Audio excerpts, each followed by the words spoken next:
Continuando de onde a gente parou no vídeo passado, vamos falar um pouquinho da lei de Ohm. Ohm foi outro estudioso dessa parte de elétrica e ele que estabeleceu esse conceito de resistência elétrica. Até por isso que a unidade é em homenagem a ele. Ohm é a unidade de resistência elétrica. Quanto maior a resistência, maior o valor.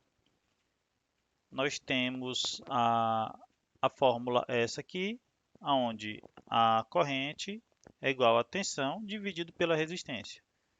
Ou seja, quanto maior a resistência, menor a corrente. Quanto maior a tensão, maior a corrente. Pense na caixa d'água. Você tem uma caixa d'água em cima da sua casa, você tem água na torneira. A tensão é como se fosse a altura da caixa d'água. Energia potencial gravitacional, para quem estudou na física, né? Se eu aumento a altura da caixa d'água, naturalmente que eu tenho mais energia potencial gravitacional. Nesse caso aqui eu tenho uma tensão maior, naturalmente vai ter mais água saindo da torneira. Se eu diminuir a espessura do cano, a água tem que fazer mais força para passar. Então a corrente vai cair. Quando você tem caixas d'água muito altas, você tem prédios grandes, uma das formas de controlar o fluxo de água é colocando pontos onde eu estrangulo para reduzir a pressão da água. Mas vocês estudam isso em outras disciplinas, né? Vamos fazer um outro exemplo aqui. Eu vou pegar o mesmo exemplo anterior da lâmpada de 60 watts e 12 volts e vamos calcular a resistência. A gente tinha lá que era 12 volts, nós calculamos uma corrente de 5 amperes. Agora a gente vai calcular a resistência. Usando matemática básica, nós temos 2,4 ohms, tá? Então veja que para uma lâmpada típica 60 watts, que era a lâmpada que a gente usava em quarto antigamente, ou em banheiro, você tem uma resistência de 2,4 watts. Se você tem uma lâmpada dessas na nossa casa que normalmente são 9 ou 7 watts, a resistência é menor do que um ohm, a resistência equivalente. Então a resistência é uma coisa relativamente baixa, tá? Agora que a gente já sabe o que é corrente elétrica, agora que a gente já sabe o que é potência, vamos pensar no consumo. Todo mundo aí já deve ter visto a conta de energia da casa de vocês, né? A menos que você more num lugar que não tem conta de energia, o pessoal do núcleo, né? Tem alguns lugares que você aluga uma casa que o cara já inclui a conta de energia no aluguel, mas a maioria deve ter visto uma conta de energia. A unidade de consumo no SI ela é joules, tá? Joule é a energia cinética de um corpo de 1 kg a se mover a uma velocidade de 1,41 metros por segundo. Raiz quadrada de 2. Você já deve estar acostumado. Porém, para a nossa casa é um pouquinho complicado, porque seria uma unidade minúscula. Imagina chegar a conta de energia da tua casa. 148 megajoules. É um pouquinho complicado da maioria das pessoas entenderem. Você tem uma lâmpada de 10 watts, você passar para quilowatt-hora, algumas pessoas já têm um pouco de dificuldade. Imagina se eu fosse passar para megajoules.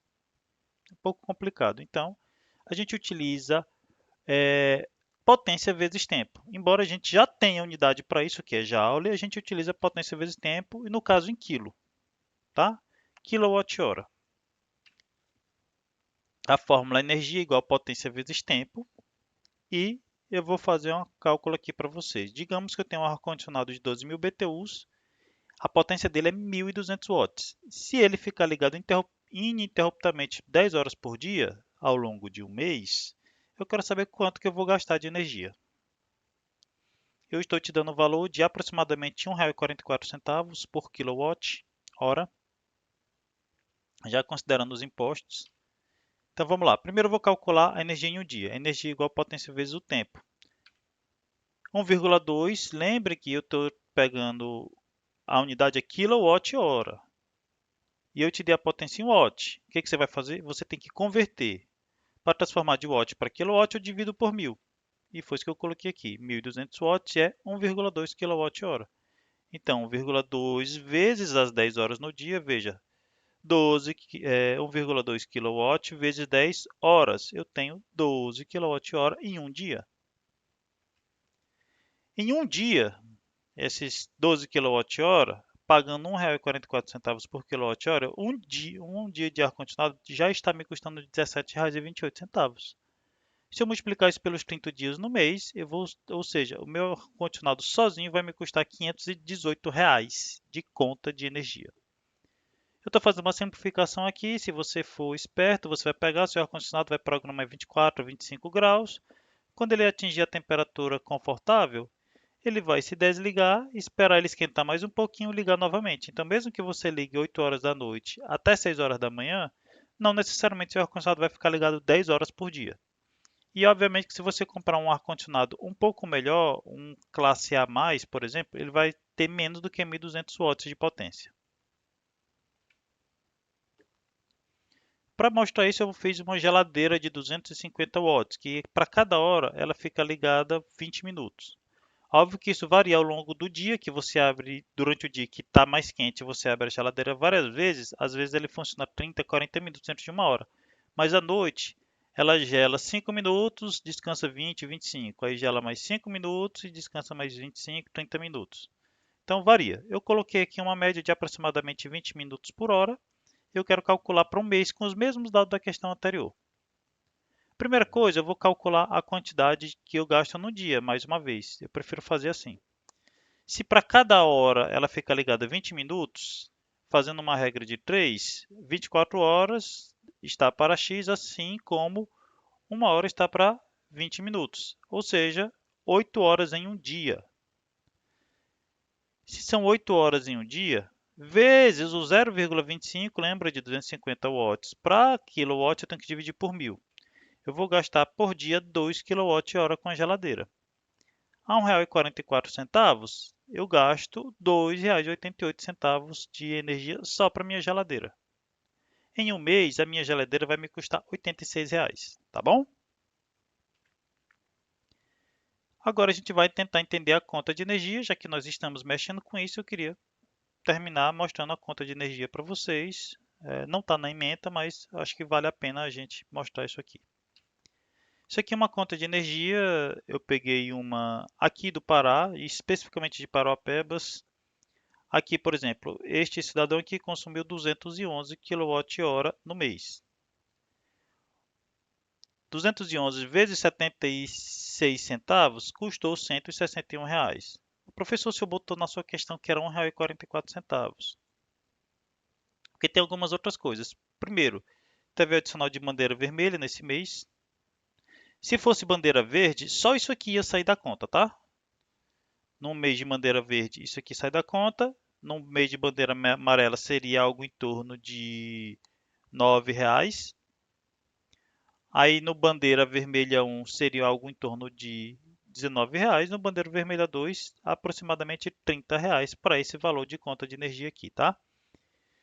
Em cima deste valor total aqui, a primeira coisa que a gente paga é o ICMS, que é o Imposto Estadual sobre Energia, tá bom? Então, se eu gastei aproximadamente R$ 190 de energia, eu vou pagar para o Helder Barbalho aqui, né? R$ 68. Eu vou pagar aqui para o governo federal, vou pagar para o tio Lula aproximadamente R$ 12. E para o nosso prefeito aqui, essa conta aqui na época, 2021, né? Era o Darcy, que foi ele que gastou uma quantidade de dinheiro para trocar todas as lâmpadas da cidade de uma vez.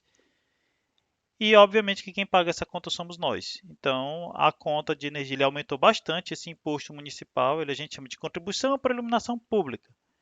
É teoricamente o dinheiro que a cidade gasta para fazer a iluminação da cidade é o imposto municipal, que no caso é R$ 31. De todas as cidades que eu já olhei conta de energia, é o maior valor que eu conheço, tá? Não estou dizendo que não existam cidades com a contribuição de iluminação pública mais cara, mas eu não conheço. Talvez exista, mas eu acho relativamente caro você pagar R$ 32 em cima de uma conta de 190. Mas é o que é, né? Aqui eu mostrei para vocês uma coisa que eu inclusive esqueci de falar no slide passado, são os dias de consumo. Nem sempre ele vai medir 30, 31 dias. Às vezes o dia de medir cai no domingo. Aí ele vai medir na segunda, aí pode aumentar. Fica 31 ou 32 dias ou 29. Tem uma margem que a concessionária pode trabalhar, salvo engano, de 27 a 33 dias. Não tenho essa norma de cabeça, mas tem essas limitações aí. Senão, vamos dizer, no mês ele mede 20 dias, aí fica com a conta baratinha. Aí no outro mês vai vir 40, 50 dias. Aí, meu amigo, pode botar dinheiro. Para ter uma certa previsibilidade, uma coisa que sempre acontece também em eleição, sempre aparece alguém que diz que quer desregulamentar a energia, você comprar direto da fornecedora. Tem suas vantagens. Possivelmente essa pessoa aqui, no caso essa aqui era a conta da minha casa, né? Eu provavelmente eu pagaria bem menos aqui na tarifa. Mas nos meses que as termoelétricas funcionam, o adicional de bandeira, isso é muito mais do que esse adicional de bandeira vermelha. Por exemplo, nos Estados Unidos, que já alguns estados que já acontece isso, o pessoal chega e paga bem mais barato na energia. Mas toda vez que tem uma chuva que sai derrubando, tem vendaval, tudo isso, o preço da energia vai lá para cima. Aí uma pessoa que está acostumada a pagar 80, 100 dólares no mês, aí no mês que acontece um desastre natural, aí tem gente que paga 1.200, 2.000 dólares. Então, nesse caso aqui, provavelmente a minha conta, em vez de vir R$ 300, viria em 180, R$ 200. Seria uma boa economia, mas acontece alguma coisa, acontece um apagão aí, tem que religar um monte de. Pode ter certeza que minha conta ia para cima de R$ 500, possivelmente bem acima de 1.000. Então a gente paga para a concessionária para ter essa segurança. Para muita gente, né, ao longo de 3, 4 anos seria mais barato, mas nem todo mundo está pronto para financeiramente arcar quando acontece um desastre que aumenta do nada a conta de energia. Aqui as explicações que eu já falei para vocês, né? O quilowatt-hora custa diretamente 76 centavos. Eu gastei 211 quilowatts, totalizando R$ 161. Além disso, teve o adicional de bandeira vermelha. Aí eu destrinchei aqui os impostos, o imposto estadual do Pará, que também é relativamente alto, 25% do ICMS. O imposto federal foi de 11,8%, varia mês a mês, e o imposto municipal foi de 17%. Já falei para vocês que é o imposto municipal mais alto que eu conheço. Pelo menos quando eu morava, eu já morei no Piauí e no Maranhão, em ambos o imposto estadual era menor, é da ordem de 17%, aqui a gente paga 25%. E esse aqui que eu pagava na faixa de 5 a 7%, quando morava no Maranhão, aqui em Paropebas é 17%, é bastante, tá? Agora eu vou tentar mostrar uma coisa que nem todo mundo sabe e o porquê que isso acontece. Você já deve ter visto nos postes, né, que geralmente são 3 fios. A gente chama de energia trifásica. Por quê? Imagina que eu faço esse gerador de energia aqui. Esse gerador de energia, eu tenho um ímã que gira e eu tenho duas bobinas. Isso aqui é um gerador monofásico. Veja que se eu botar 3 conjuntos de bobinas, eu não aumento tanto assim o custo do gerador e aumento a produção. E verificou-se na época que a melhor relação entre o custo e a quantidade de energia produzida era nos sistemas trifásicos. Então a gente utiliza até hoje. Talvez hoje pudesse sair mais barato um sistema tetrafásico, ou seja, com 4 fases ou com 6, eu não sei. Mas como a gente tem todo um sistema que já funciona no trifásico, não tem sentido. Você mantém o sistema que já tem, seria muito mais caro mudar. Então a gente usa o sistema trifásico porque é mais barato. E o que significa na prática? Veja que eu desenhei de vermelho aqui a forma de onda da corrente alternada que a gente tem em casa. E eu pintei de vermelho a tensão, a área da tensão. Isso aqui, para Parauapebas, que tem as tomadas padrão em 127 volts, essa área aqui representa 127 volts.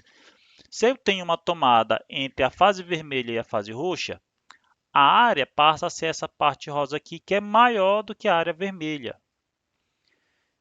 Quem quiser fazer a conta tem um cálculo vetorial, eu não vou mostrar aqui para não confundir, mas eu só quero que você perceba que quando eu tenho de uma fase para outra, a tensão é maior. Por isso que aqui em Parauapebas, se você tem uma tomada fase neutra, ela é 127 volts. Se você tem uma tomada de duas fases, ela é 220, tá bom? Porque ele é 1,73, raiz quadrada de 3. Tem uma demonstração vetorial que eu não vou fazer. Com isso, eu finalizo este conteúdo aqui, essa parte do conteúdo, e até o próximo conteúdo.